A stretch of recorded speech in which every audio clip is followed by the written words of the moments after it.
নমস্কার বন্ধুরা, welcome to Shampa's kitchen. শম্পার রান্নাঘরে আপনাদের সকলকে স্বাগত জানাই। আমার রান্নাঘরে পেয়ে যাবেন 700টিরও বেশি বাঙালি, অবাঙালি, দেশি বিদেশি রান্নার সহজ রেসিপি। শুধু ইউটিউবে গিয়ে সার্চ করুন শম্পাস কিচেন, আর অবশ্যই আমার চ্যানেলটিকে সাবস্ক্রাইব করে নিন, আর বেল নোটিফিকেশনটা ক্লিক করে অল অপশনটাকে সিলেক্ট করতে ভুলবেন না। তাহলেই আমার শেয়ার করা সমস্ত নতুন রেসিপির আপডেট সবার আগে আপনার মোবাইলে পৌঁছে যাবে।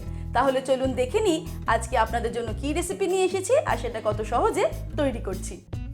শীতকালীন পিঠেপুলি উৎসব উপলক্ষে আজকে নিয়ে এসেছি ইনস্ট্যান্ট চিতই পিঠার রেসিপি, যা আমরা খুব কম সময় তৈরি করতে পারবো, আর সাথে থাকছে দুধ চিতই পিঠার সহজ রেসিপি। তাহলে চলুন চটপট দেখে নিই ইনস্ট্যান্ট চিতই পিঠা ও দুধ চিতই পিঠার রেসিপি। সবার প্রথমে আমি নিয়ে নেব চালের গুঁড়ো। আমি এখানে 1.5 কাপ পরিমাণে চালের গুঁড়ো নিয়ে নিলাম। এটা আতপ চালের গুঁড়ো, আমি বাজার থেকে কিনে এনেছি।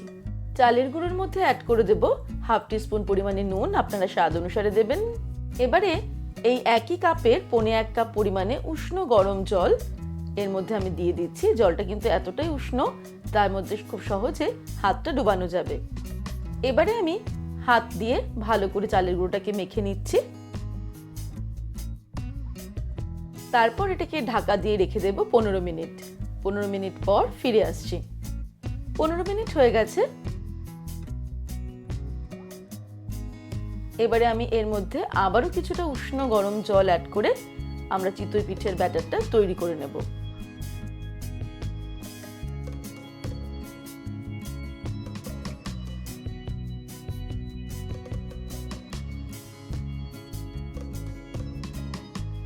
আমি 1 কাপ পরিমাণ উষ্ণ গরম জল ব্যবহার করে চিতই পিঠের ব্যাটারটা তৈরি করে নিলাম। এর মধ্যে কোনো লাম্পস নেই, আমি এই কারণেই হাত দিয়ে এটাকে মাখছিলাম। এবারে আমি একটা উইক্স নেব আর ভালো করে এটাকে ফেটিয়ে নেব। উইক্স দিয়ে ফেটানোর আগে আমি এর মধ্যে অ্যাড করে দেব 1/2 টেবিল স্পুন পরিমাণে রিফাইন্ড অয়েল,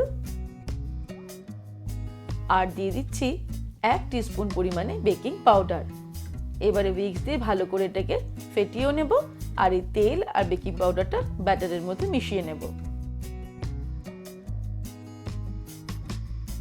উইক্স দিয়ে ভালো করে ব্যাটারটাকে ফেটিয়ে নিয়েছি। তারপর একটা হাতা নিয়ে নিয়েছি আপনাদের ঘনত্বটা বোঝানোর জন্য। এই দেখুন, চিতই পিঠের জন্য ব্যাটার কিন্তু এরকম ঘনত্বের হবে, অর্থাৎ খুব মোটাও না আবার একদম পাতলাও না। এবার আমি চলে যাব নেক্সট স্টেপে। এবারে একটা বাটির মধ্যে নিয়ে নিচ্ছি 1/2 টেবিল স্পুন পরিমাণে সাদা তেল। তেলের সঙ্গে অ্যাড করে দেব 1/2 টেবিল স্পুন পরিমাণে জল।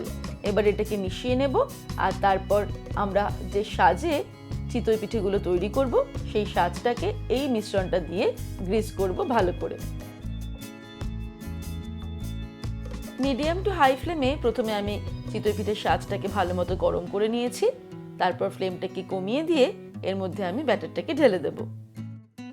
তারপর আমি ঢাকা দিয়ে দেব, আর মিডিয়াম ফ্লেমে এটাকে হতে দেব 5 মিনিট।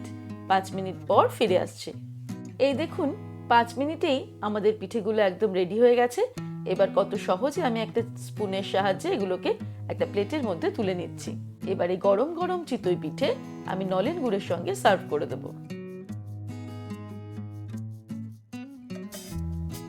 এবারে আমি একটা প্যানের মধ্যে নিয়ে নেব দুধ।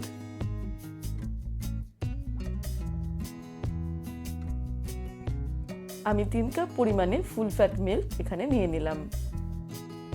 এবারে আমি হাই ফ্লেমে বেশ কিছুক্ষণ দুধটাকে ফুটিয়ে নেব। দুধটা ফোটানোর সময় আমাদের নাড়তে নাড়তে দুধটাকে ফোটাতে হবে, যাতে কোনো মতেই দুধ নিচে না লেগে যায়। আর 3 কাপ দুধটাকে আমি ফুটিয়ে 2 কাপ মতো করে নেব। এবারে আমি এর মধ্যে অ্যাড করে দেব খেজুরের গুড়। আমি 250 গ্রাম পরিমাণ খেজুরের গুড়ের মধ্যে অ্যাড করে দিচ্ছি। আপনারা নিজেদের স্বাদ অনুসারে মিষ্টিটা অ্যাড করবেন। তারপর আবারও মিডিয়াম ফ্লেমে আমি নাড়তে নাড়তে এটাকে রান্না করব ততক্ষণ যতক্ষণ না গুড়টা সম্পূর্ণ দুধের মধ্যে গুলে যাচ্ছে। গুড়টা যখন দুধের মধ্যে সম্পূর্ণ গুলে যাবে তখন আমি এর মধ্যে তৈরি করে রাখা চিতই পিঠেগুলো অ্যাড করে দেব।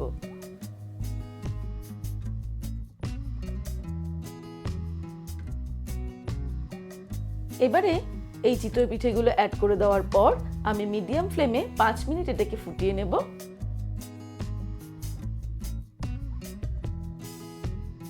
5 মিনিট হয়ে গেছে।